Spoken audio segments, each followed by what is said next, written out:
Hey Hebrew fans, this is Todd. So today I ordered this thing, actually a couple days I ordered this thing from Amazon, just got it today, and it's a big, giant mountain. And I'm going to use this mountain in order to create my own Fright Zone. Now if you look at the side, you see that little green puppet right there? I saw someone else have this puppet online, and I thought that's pretty cool, and they were using it for their Fright Zone, and I thought, you know, I'm going to see if I can find a puppet just like that. Later on in the video, I'll have the tag that goes with that puppet to show you what puppet it is. So here is my mountain, and we're going to go ahead and alter this so that I'll be able to use that puppet while I'm using this mountain. So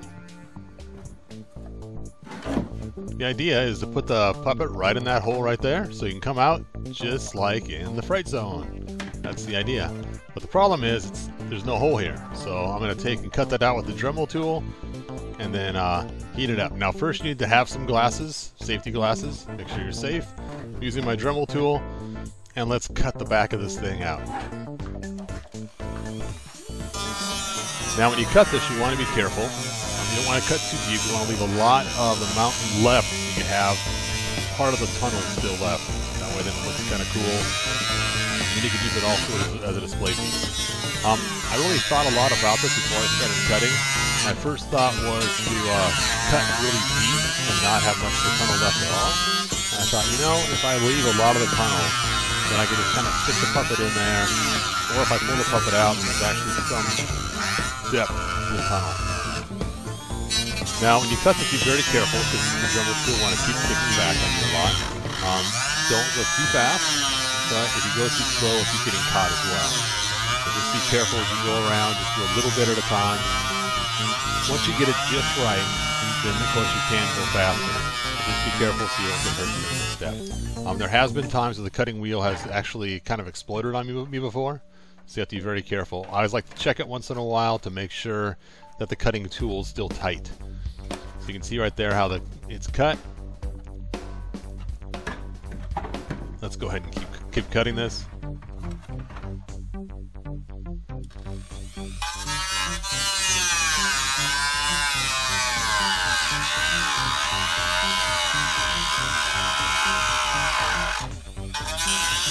Feel free to fast forward this part if you want to. You don't want to see all the steps on the inside. It's a pretty long process, but if you want to see the way I cut it all the way around, that's great too. Just go ahead and just keep watching. You can see this technique. Now, after I cut it, make sure you stop fast forwarding because the next steps are really cool, and it's how to make it so that the tunnel's actually larger.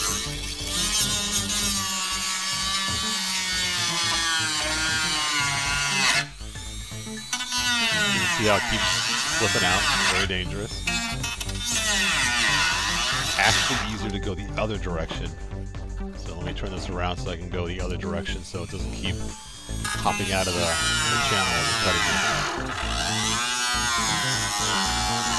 Now, most injuries happen to your free hand, the hand that's not using the tool, so you need to be very careful of your free hand. Notice I only have my thumb over the edge.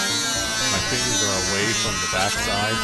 Even my thumb being in that area, you know, could potentially be dangerous.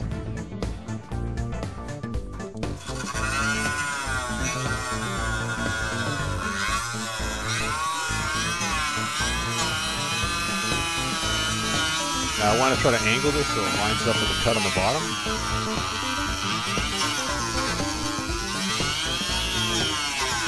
It's kind of tricky right here, so I don't want to cause any damage to this little mountain set.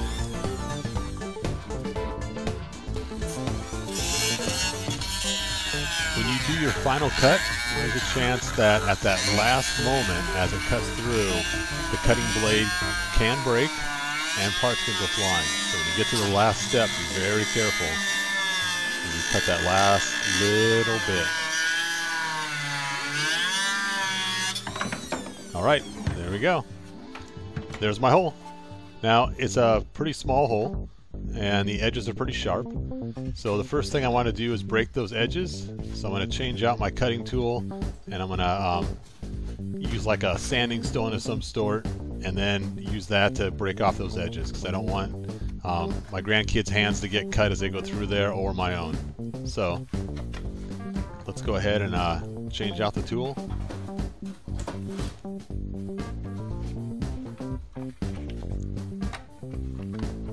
These are all my different bits that I have. I have a couple of these cases. There's my stone, which will be a little smoother. If you push the button in the Dremel, it holds the spindle from spinning, so then you can tighten it up, make sure it's really tight. Of course, get anything off the table you don't need on there.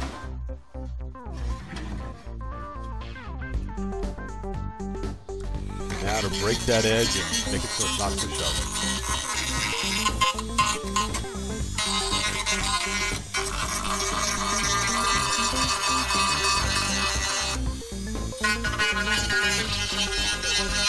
You want to go at different angles.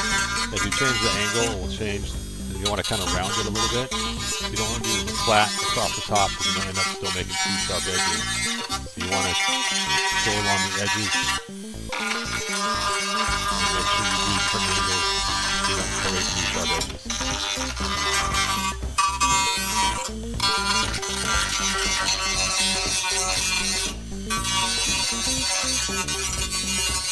I probably should have used a different tool that was a little rougher. This is taking a lot longer than I thought to get rid of some of those ridges that I caused with the initial cutting tool.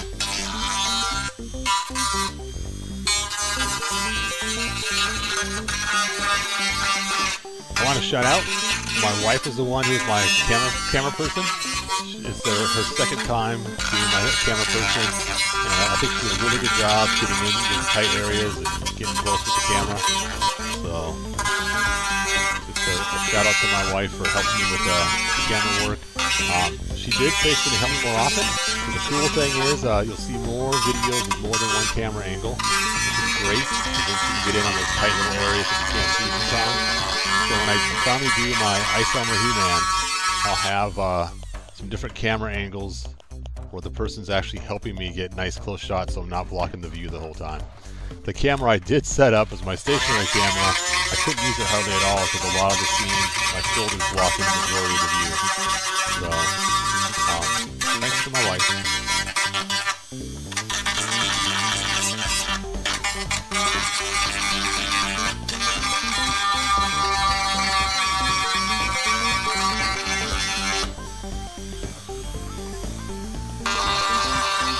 Retrospect, I probably should have made this part of the scene fast forward so you guys aren't stuck watching me just sand and sand and sand. But the cool thing is you're seeing how long it takes. So for those that are still watching and did not fast forward, cool. I personally, if I was watching this video, I would have already fast forwarded to see the next step. But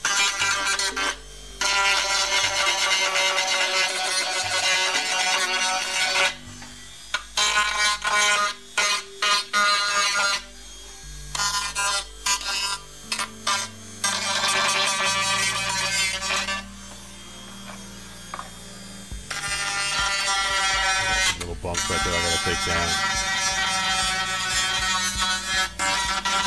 And again, your goal is to have it so it's not sharp anymore.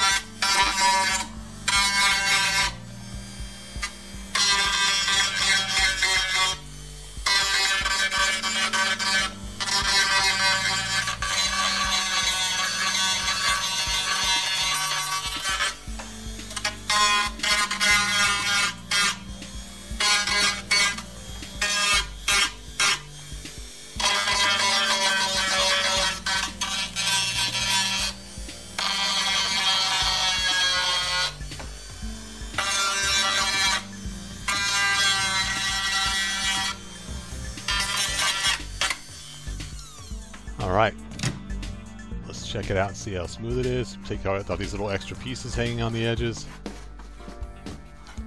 Not too bad. Let's see how this puppet fits in here now. And notice it's pretty tight on the back side. You can see it's kind of mashing to get in there. We want it to fit better than that. So, this is the cool step I was telling you about. Clean off all the dust first. You don't want to have any dust on the table when you do this step. Make sure you have some sort of pad to protect it from the heat. And it's time to use the heat gun. Now, I'm actually in a very cold garage, so I need to first warm up the structure. Now this heat gun is 2 settings, medium and high. I'm going to put it right on high. And I'm just going to take and heat this all the way around just to get the whole area warm. So it'll be easier to work with each section individually. Now what's nice about this step is it gets rid of the final little frayed areas because it kind of melts them a little bit if they're really thin. So it'll make it so it's even smoother, less chance of getting cut.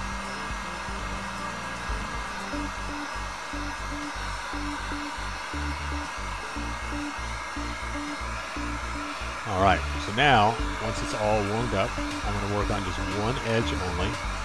This is my first edge that I'm going to change the shape of.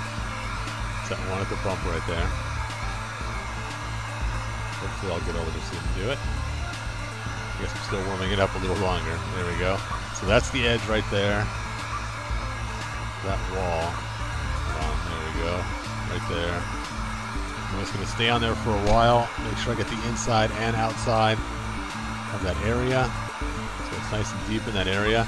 Now, as this is getting hot, I don't want to touch it with my bare hands because it's really hot, and I don't want to touch the nozzle of the gun on it either because that will melt it. So I'm going to use a hammer and just push it with the hammer tip to kind of mold it out.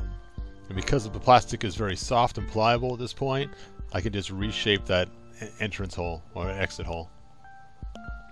Now the hammer's cold, so it's actually cooling the plastic down very quickly. So it worked out kind of a dual purpose.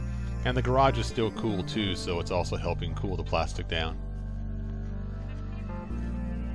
Alright. So let's go ahead and do another sidewall.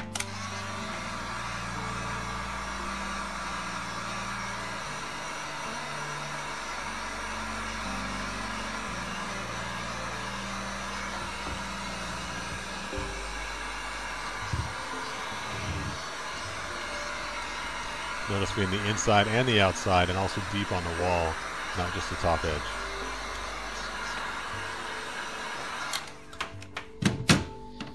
And again, grab my hammer. Always put your tools back and make sure the heat gun is facing the right direction when you set it down.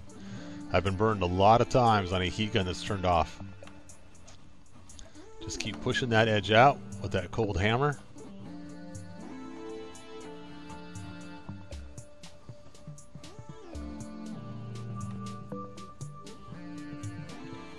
And you can tell the plastic starts to get a little hard as it starts to form.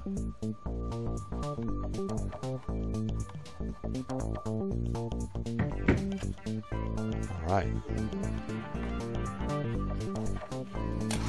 Okay, let's finish up that corner right there.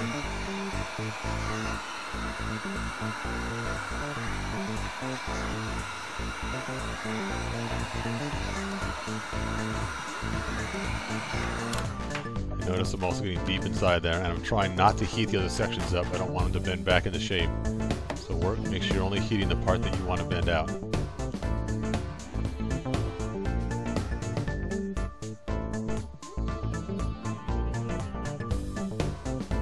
And the nice part is that plastic will just stretch right out and it works really well.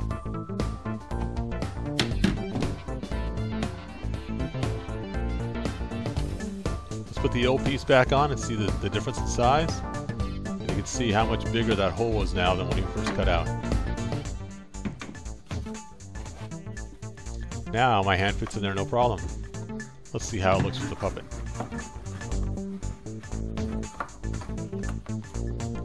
There we go. Grr, grr, grr. Rah, ha, ha, ha.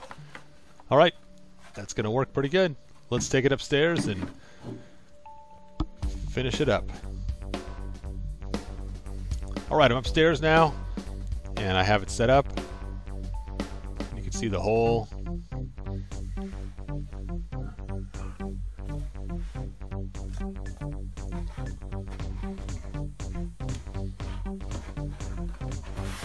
Just for kicks, let's just try the puppet again. It's kind of fun.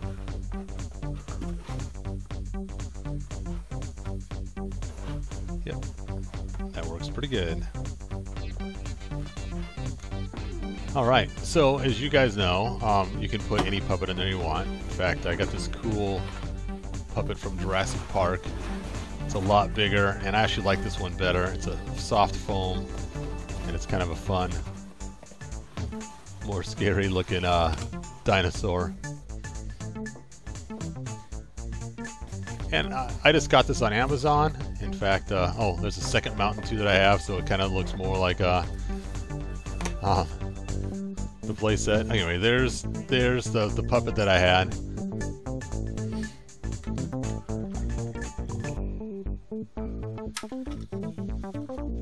Now, I got this tree from one of my kids' playsets. It's kind of reminiscent of the tree from the original set. Stick it on the back right there to hold it in place. There we go.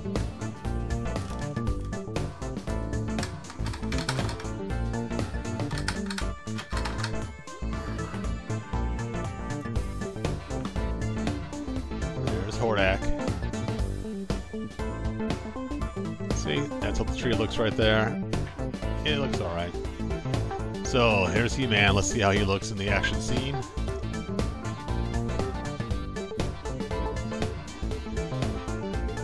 Now, of course, the scene always shows him with his big old battle axe fighting the huge giant monster. And, of course, I added a red cape just for more fun.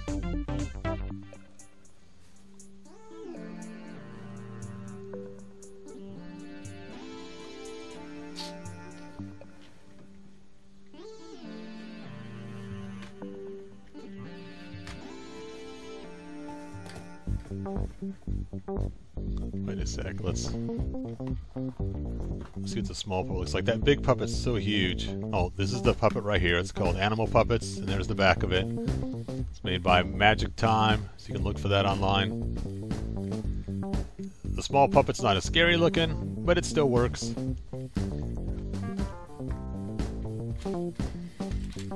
Now let's go ahead and build a small little cell like they have.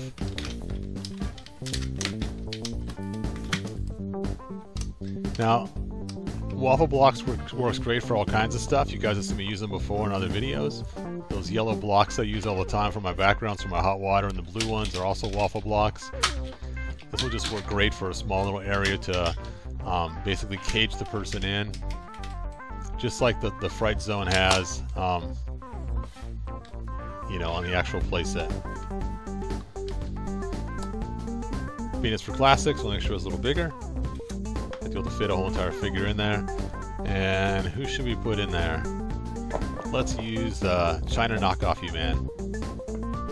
We'll just call him Faker because he's not the real He-Man. Now we need a roof to put on there.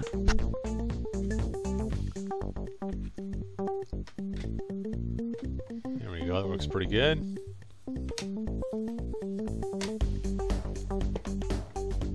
Now it's got holes in it, so Hordak can actually look down there. He-Man's trapped in there, and Hordak can look down from the top and look at this person he has captured inside the cage.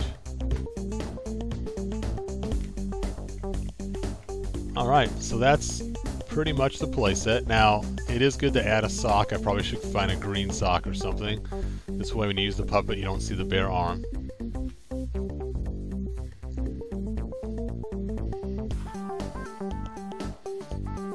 See kind of how this will fit on there. Rah rah rah, rah rah rah.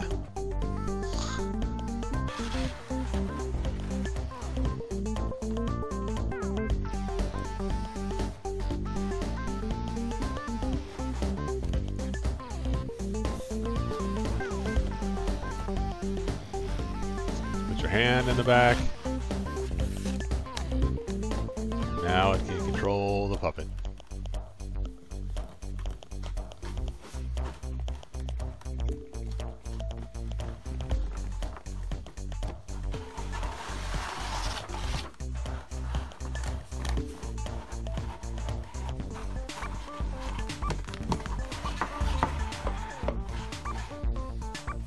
All right.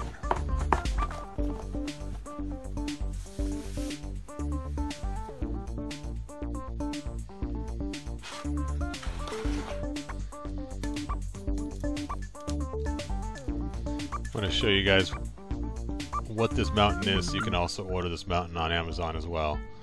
So there it is right there. Battle Mountain. And you can order that then.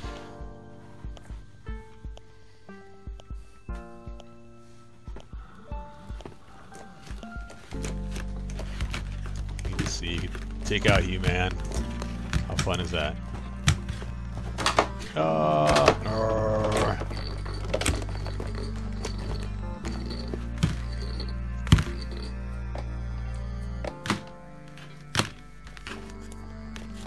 Let's just go ahead and put him in the jail if we want to. Anyway, so here's the playset with all the figures on it. Kind of fun. Alright, thanks for watching, you guys. Post your comments. See you next time.